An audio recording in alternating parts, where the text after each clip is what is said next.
Food බයිෂී YouTube channel එකත් එක්ක එකතු වුණ යාළුව වෙනද වගේම ගොඩක් ආදරෙන් පිළිගන්නවා. අන්න දැන් නත්තල් කාලයත් ළඟ වෙනවනේ.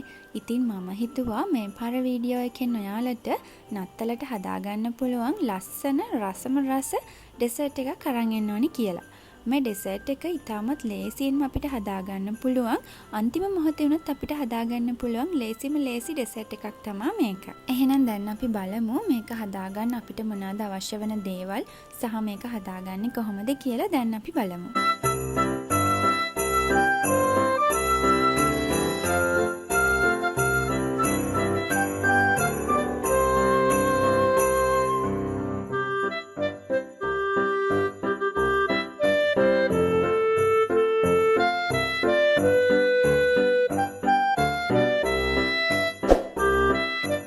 මම දැන් මුලින්ම කරන්නේ කස්ටර්ඩ් පවුඩර් ටිකට ෆ්‍රෙෂ් මිල්ක් වලින් මේස හැඳි 3ක් විතර දාලා මේ කස්ටර්ඩ් පවුඩර් සහ කිරි ටික හොඳට මිශ්‍ර කරගන්න එක.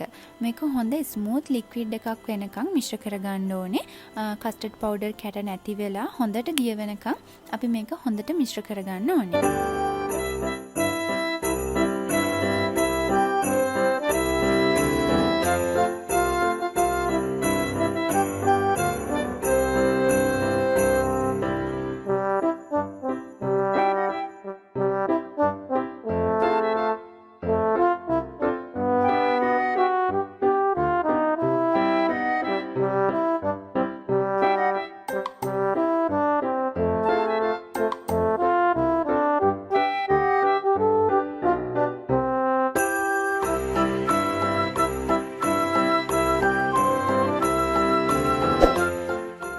ඊට පස්සේ මම වාජනයක් ලිපේ තියාගෙන ඒකට ඉතිරි ෆ්‍රෙෂ් මිල්ක් ටික වගේම සීනි ටිකත් එකතු කරලා හැඳි ගාමින් හොඳට මේ කිරි එක උතුරනකම් ලිපේ තියාගන්නවා.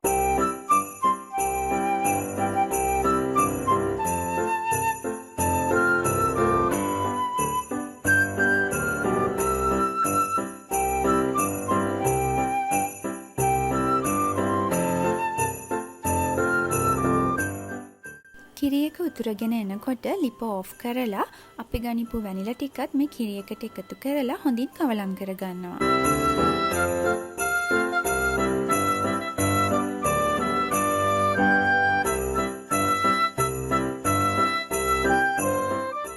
අපි හදාගනිපු කස්ටර්ඩ් මික්ස්චර් එක අපි කිරි එකට එකතු කරගන්න කලින් හොඳට කවලම් කරගන්න ඕනේ. මොකද මේක ටික වෙලාවක් තියෙනකොට කස්ටර්ඩ් පවුඩර් යට හයි වෙලා තියෙන්න පුළුවන්.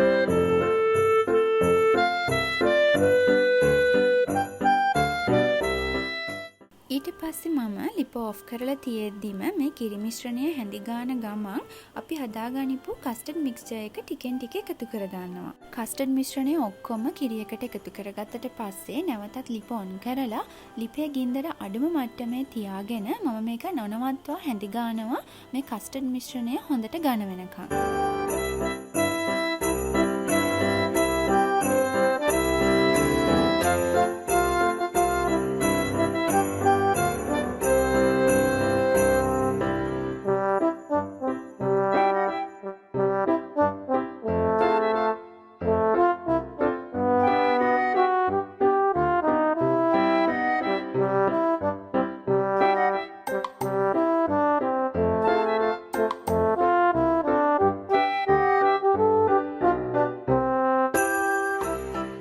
පුළුවන් මේ කස්ටර්ඩ් මිශ්‍රණයේ පදමට ඇවිල්ලාද කියලා බලාගන්න ලේසියෙන්ම මේ හැන්ද ඉරක් හැඳලා ඒ කස්ටර්ඩ් මිශ්‍රණය දෙකට බෙදුනට පස්සේ ඒක නැවතත් එකට එකතු වෙන්නේ නැත්නම් ඒ කියන්නේ අපේ කස්ටර්ඩ් මිශ්‍රණය හොඳ පදමට තියෙනවා. ඊට පස්සේ මම හදාගනිපු කස්ටර්ඩ් එක මේ විදිහේ පොඩි ජග් එකකට දාගන්නවා. මොකද මට එතකොට ලේසි අපි ඩෙසර්ට් එක හදන්න පාවිච්චි කරන ග්ලාස් එකට කස්ටර්ඩ් එක දාගන්න.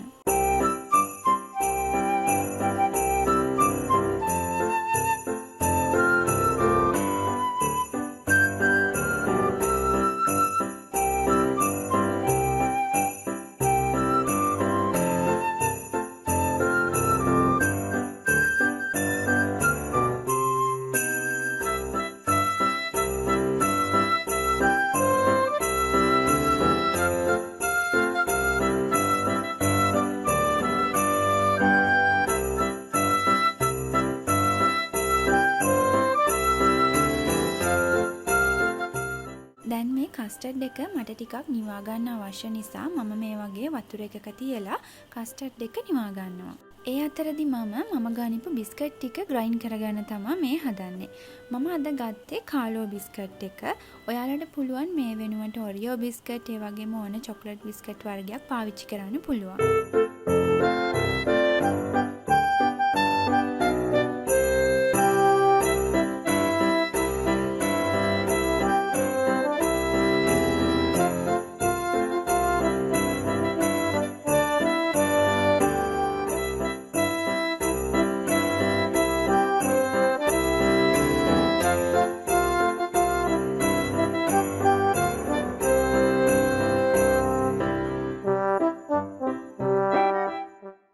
මේ වගේ පොඩි ග්ලාසස් වල තමයි අද මම මේ ඩෙසර්ට් එක හදාගන්නේ. ඔයාලට පුළුවන් ඔයාලට කැමති විදියට ඕන ග්ලාස් එකක් අරගෙන මේ ඩෙසර්ට් එක හදාගන්න පුළුවන්.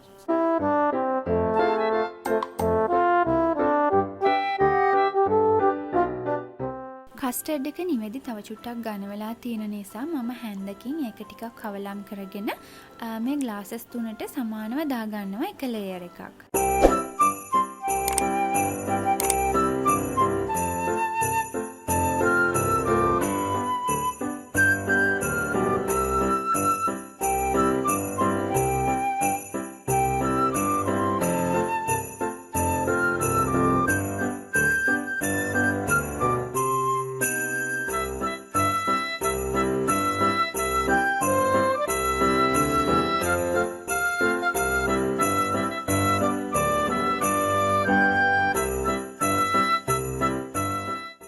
ඊට පස්සේ මම හැන්දකින් මේ විදියට මේ කස්ටර්ඩ් එක සමානව විහිදිලා යන විදියට ටිකක් හදා ගන්නවා.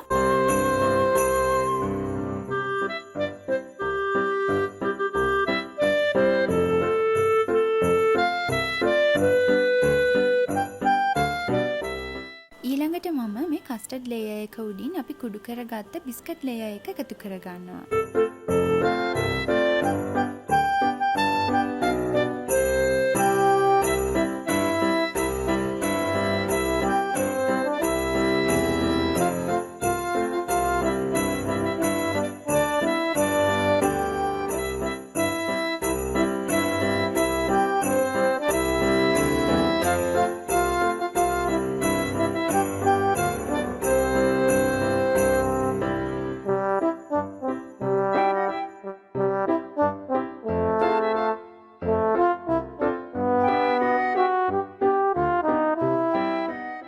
ඊළඟට මේ බිස්කට් ලේයර් එක උඩින් ඉතිරි වෙලා තියෙන කස්ටර්ඩ් ටික සමානව ග්ලාසස් තුනට දාගන්නවා. දැන් මේ කස්ටර්ඩ් ටික නිවෙනකොට තව ටිකක් ඝන වෙලා තියෙන නිසා මේ ඇතුලේ තියෙන කස්ටර්ඩ් ටික එන්නේ හිමිහිට. ඉතින් ඔයාලට පුළුවන් හැන්දකින් උනත් මේ කස්ටර්ඩ් ටික අරගෙන මේ විදියට බිස්කට් ලේයර් එක උඩින් දාගන්න.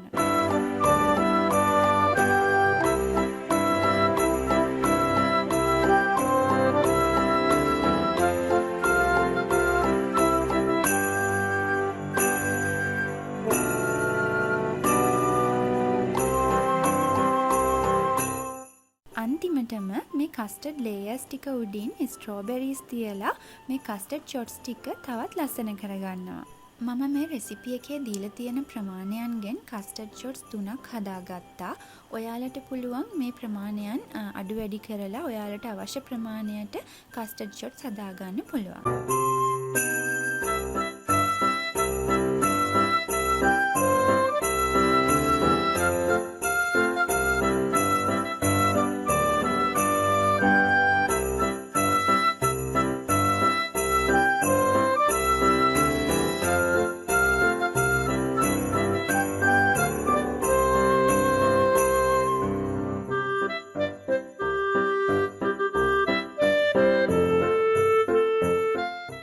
ඉතින් මේ දැක්ක වගේ ඔයාලට ඉතාමත් ලේසියෙන්ම හදාගන්න පුළුවන් ලස්සන රසවත් ඩෙසර්ට් එකක් තමයි මේක. මේක අපිට ෆ්‍රිජ් එකේ තියලා අවශ්‍ය වෙලාවට පිළිගන්වන්න පුළුවන්. ඉතින් මම හිතනවා මේ ඩෙසර්ට් එකට ඔයාලා කැමති වෙයි කියලා මේ ළඟ වෙන නත්තලට හදලා බලන්න කොහොමද මේ වගේ ඩෙසර්ට් එකක රස කියලා. අද වීඩියෝ එක බලන්න එකතුන ඔයාලා හැමෝටම ගොඩක් ස්තුතියි.